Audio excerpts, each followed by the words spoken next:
407 years ago, our fathers brought forth on this continent a new nation, conceived in liberty and dedicated to the proposition that all men are created equal. Now we are engaged in a great civil war, testing whether that nation or any nation so conceived and so dedicated can long endure. We are met on a great battlefield of that war. We have come to dedicate a portion of that field as a final resting place for those who here gave their lives that that nation might live.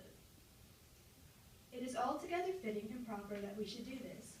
But, in a larger sense, we cannot dedicate, we cannot consecrate, we cannot hallow this ground. The brave men, living and dead, who struggled here have consecrated it far above our poor power to add or detract. The world will little note nor long remember what we say here, but it can never forget what they did here.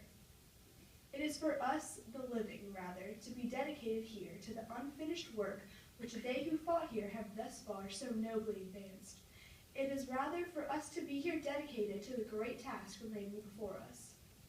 That from these honored dead we take increased devotion to that cause for which they here gave the last full measure of devotion.